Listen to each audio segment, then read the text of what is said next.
After the Super Bowl, Mike Tannenbaum tweeted this: "If the NFL hiring process started today, as many had suggested, how in demand would Todd Bowles and Byron Leftwich be?" And I talked about this on my radio show yesterday, Mike. It does seem as though all these coaching jobs get filled up before the most important games are played. So I'm yielding my unsolicited advice time to you. How should this go? Well, hopefully I can keep your standards up. We hire out of convenience in the NFL, and I know because I've been there. When we hired Rex Ryan going back to 2009, Greeny, we were actually rooting against him because we wanted to get him in the seat as quickly as possible, and they're playing the Steelers in the playoffs.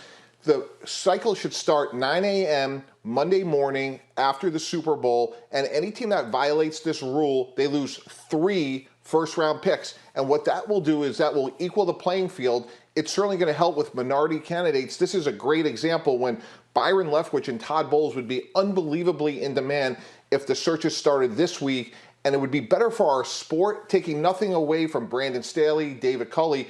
They were the best available coaches. We want to hire the best coaches possible.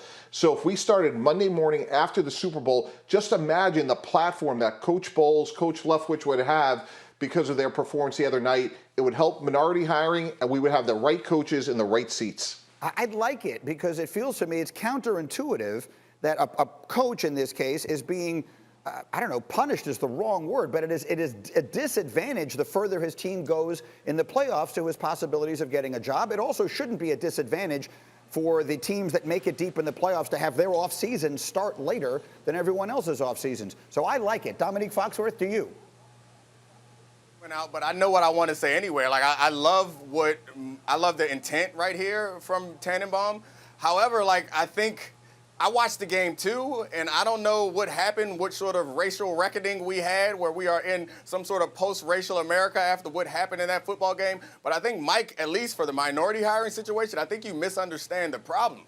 The problem isn't the timing. The problem is the biases that so many who run organizations have. I don't think that the issue with minority hiring is that they don't get enough time or their teams go too deep in the playoffs to get a fair opportunity. The issue is that when people look at them, they don't see leaders. So that's the problem. Unless something happened that I missed or something goes on that everyone's just so high off the Super Bowl that they forget that they're racist, I don't see that this having any impact on minority hiring necessarily. I wish that it was as simple as changing the date. Then we could fix a lot of things if we just pushed them back a few months. So I appreciate the sentiment, but I think it comes from like your personal experience and from my experience from outside looking in and watching this and just my experience in life, that the issue is not the timeline as much as the issue is biases. Go ahead, Mike. I'll let you respond before I give a thought on that. Go ahead.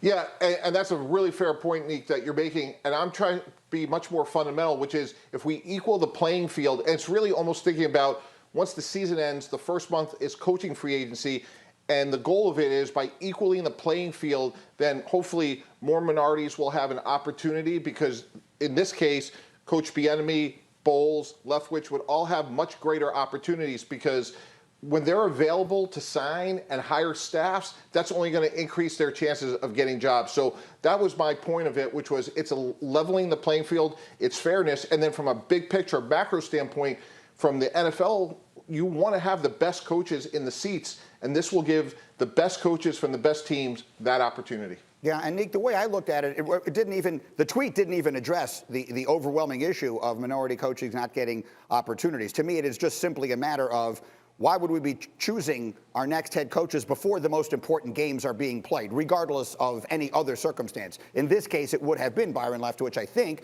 who's a name that I didn't even hear during the hiring cycle, who might be getting an opportunity. But I think those two didn't go together necessarily in my mind, and I understand the point you're making. I don't know that it would address that one way or the other.